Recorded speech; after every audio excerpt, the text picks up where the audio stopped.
Um dos livros mais impressionantes que eu já li, sério, 5 estrelas favoritadas, eu vou dizer por que aqui, mas fica até o final do vídeo que eu vou falar se o Fim da Eternidade faz realmente parte do universo de Asimov. E olha que ele dá muitos indícios que sim. E aí pessoal, eu sou o Evezel. Sejam bem-vindos ao Quarto dos Gêmeos. Eu sou um cara muito fissurado pelas obras do Isaac Asimov e foi a primeira vez que eu li O Fim da Eternidade, né? Na verdade eu li em e-book, né? Nessa versão da Aleph mesmo, essa tradução. E, cara, eu amei o livro, né? Falei aí no início do vídeo, foi 5 estrelas favoritado. E, enfim, não vai ser só uma resenha, tá? Ele vai ser um complemento de toda essa série de vídeos do Asimov que eu tô gravando pra vocês. Pra quem não sabe, é uma história que envolve viagem no tempo, tá? Mas não é uma viagem no tempo comum. É muito bem pensado, sabe? E eu já vou explicar pra vocês como que funciona toda essa loucura aqui desse livro. Mas antes, me siga nas redes sociais. Já deixa teu like no vídeo também. E se puder, seja membro aqui do canal. A gente faz sorteios todos os meses. Temos leituras conjuntas todos os meses. Adiantamos sempre vídeos muito importantes aqui do canal para os membros. Temos grupo no Telegram.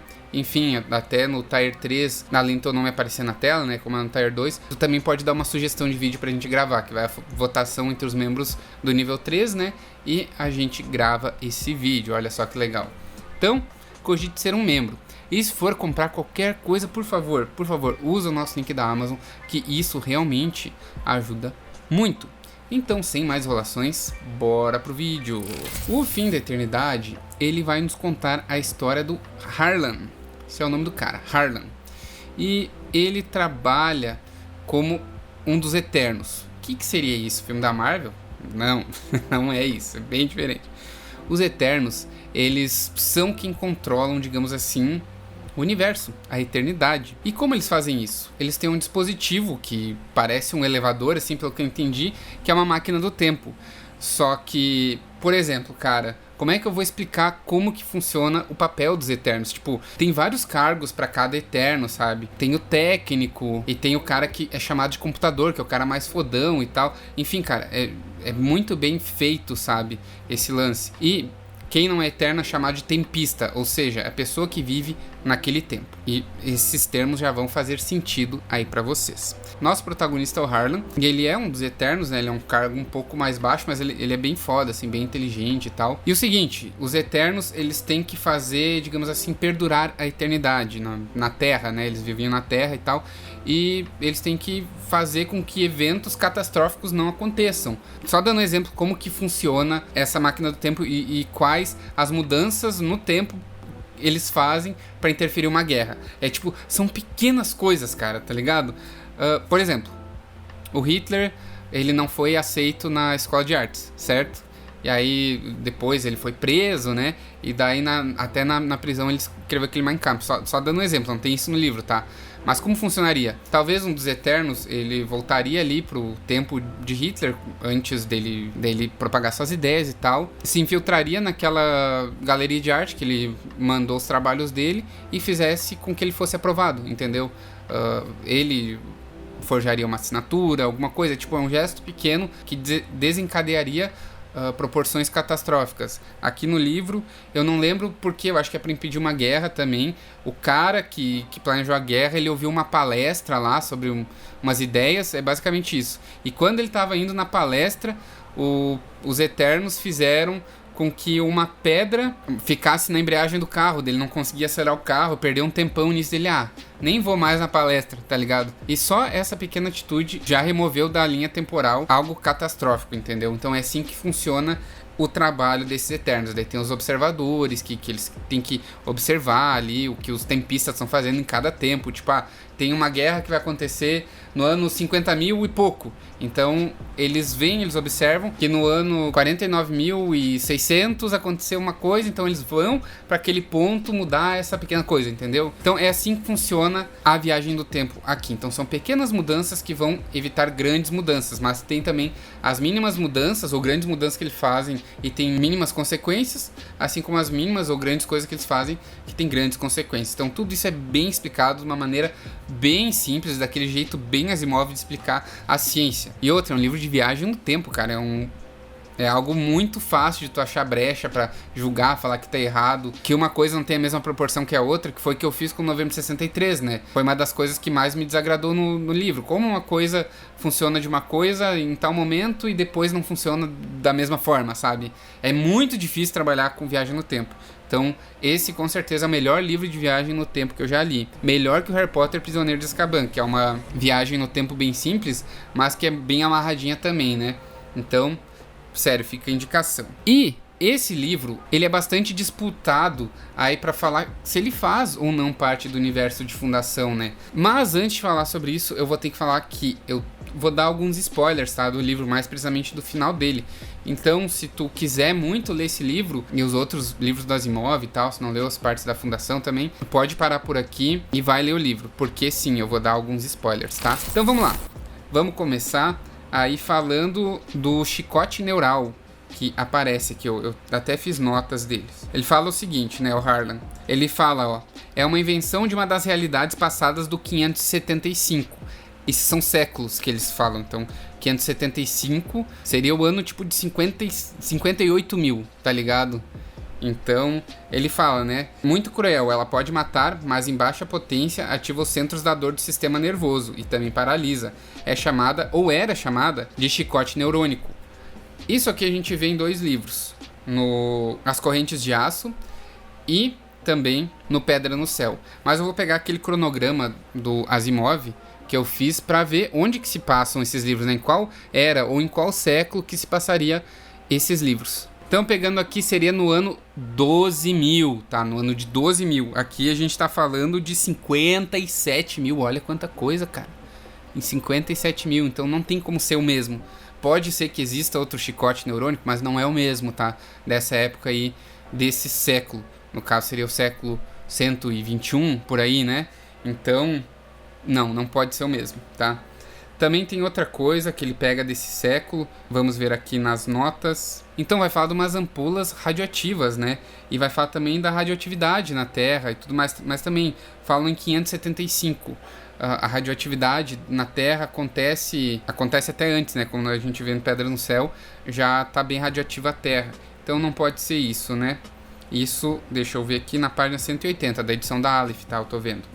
Então não pode ser isso. Então no final a gente tem a personagem Noyes, que é o par romântico do Harlan, e ela se mostrando uma infiltrada ali pra fazer com que os Eternos não existam, né? Com uma mudança no tempo, botando o cara que inventou essa máquina num tempo onde que ela não poderia ser feita, tá ligado? É isso que foi feito pra exterminar os Eternos de existirem. Então não teria esses Eternos controlando o tempo. E ela fala o seguinte: a mera existência da eternidade aniquilou de uma vez o Império Galáctico.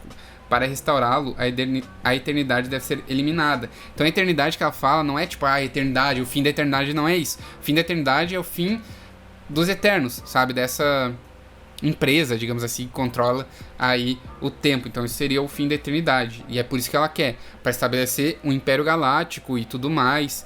E vai falar da Terra também, como eles estão só na Terra e os Eternos precisam da Terra.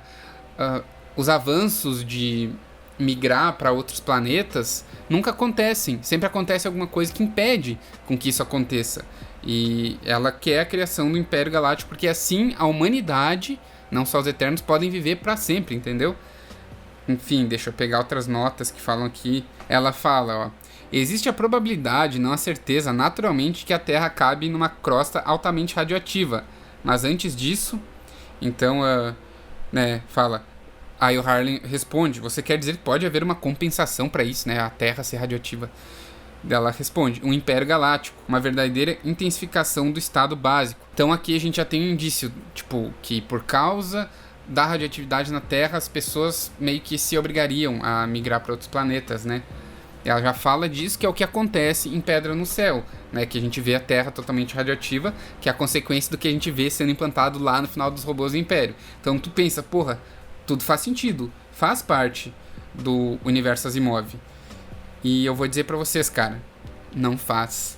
Não faz por causa do pós-fácil, do próprio Asimov, desse aqui, Fundação 2, que é também o Limites da Fundação, né? É o livro que vem depois da Segunda Fundação. Então, Por que não faz parte, cara? Ele é muito pouco. Isso que é o foda de trabalhar com viagem no tempo. Isso é muito foda em trabalhar viagem no tempo. Tu pode criar várias realidades paralelas. Então, tipo, no fim a gente tem essa realidade onde os Eternos não existem mais, né? O fim da eternidade. Então, beleza, a gente vai ter o Império Galáctico, a gente vai ter a Terra ficando radioativa, tudo conforme nos diz a cronologia do universo de Isaac Asimov. Mas é o seguinte, gurizada, na página, eu vou pegar dessa edição aqui, tá? Porque foi a que eu marquei. Ali 318, 319, no capítulo 74. Melhor dizendo para vocês, capítulo 74 do Limites da Fundação, a gente tem a resposta definitiva para isso, que pode até fazer um link com com o livro, né, do Fim da Eternidade, que vai falar dos Eternos e tudo mais. Só que é o seguinte, meu, tem um cara aqui que fala dos Eternos, aí eles chegam no assunto da robótica e tudo mais, aí um cara vai falar o seguinte, né? É uma questão de seguir a lógica até seu amargo fim. Eventualmente, os robôs aperfeiçoaram-se o bastante para se tornarem humanos o bastante para perceberem que os humanos se ressentiam de serem privados de tudo que era humano em nome do seu próprio bem. Ao longo do tempo, os robôs foram forçados a decidir que a humanidade poderia estar muito melhor cuidando de si, por mais descuidada e ineficaz que fosse. Portanto, dizem, foram os robôs que estabeleceram a eternidade, de algum modo, e tornaram-se os eternos. Localizaram uma realidade em que sentiram que os humanos poderiam estar os mais seguros possível, sós na galáxia. Então, nessa realidade aqui de fundação, os eternos eram robôs, tá? E não é o que acontece no fim da eternidade, né? São humanos. E não está convencido ainda, tem o próprio pós-fácil do Asimov, em que ele vai falar que esse livro é autossuficiente, mas mesmo assim é a continuação da trilogia da Fundação, tá? E depois ele fala, ademais, há outros livros que escrevi que, não tratando das fundações diretamente, passam-se no que poderíamos chamar de universo da Fundação, que aí vai ter as correntes do espaço e poeira das estrelas, e o 827 Era Galáctica, que é o Pedra no Céu, né? Ele vai falar desse. Daí ele vai falar também do Nós Robôs, dos livros de conto. Daí ele vai falar da Caça aos Robôs e os Robôs, que seria Cavernas de Aço e o Sol Desvelado, que ele tinha escrito na época. E daí ele fala que esses aqui fazem parte, tá? E exatamente no final do pós-fácil ele fala o seguinte: se você quiser um relato sobre os Eternos e a maneira pela qual ajustaram a história humana, vai descobri-lo, não inteiramente consistente com as referências neste livro, em Fim da Eternidade. Então, cara, tu pode falar que como se passa muitos e muitos anos depois de Fim da Eternidade, não se tem registro disso, que pode ser só uma suposição dos personagens, né, de serem robôs e tal, mas também tu pode pensar que pode ser uma realidade alternativa, entendeu? Então é muito difícil lidar com a história no tempo, cara. E se ele escrevesse um livro que ligasse A Pedra no Céu, por exemplo, que seria o primeiro acontecimento lá com a viagem no tempo do Joseph Schwartz para 827 Era Galáctica, aí sim, ou com a saga dos robôs, mencionar que os robôs estão sendo criados, qualquer coisa. E há essa discussão que provavelmente sim, o Asimov queria linkar esse livro à saga da Fundação, mas que ele morreu antes, né? Como muitos outros que ele queria escrever e tal. Então é uma pena, cara. É uma pena que ele não tenha conseguido, né? Porque seria muito interessante ver esse link e tal, né? E se tu for nos sites do Asimov ali, de Wikia e fóruns, nunca vai estar o Fim da Eternidade como fazendo parte desse cânone, digamos assim, né, do universo Asimov. Só existem suposições, discussões se faz parte ou não, mas ele de fato não faz. Tipo o conto Beco Sem Saída, que explica por que não existem alienígenas, sabe? Ele tem um link bem direto e é só um conto.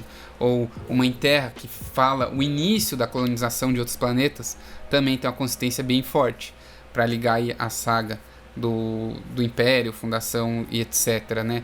Então é uma pena, cara, que não tenha a consistência necessária para fazer valer aí o título de fazer parte do universo de Fundação. Mas é um ótimo livro, cara. 5 estrelas favoritados. Um dos meus favoritos aí que o Asimov escreveu. E olha que são muitos que eu gosto.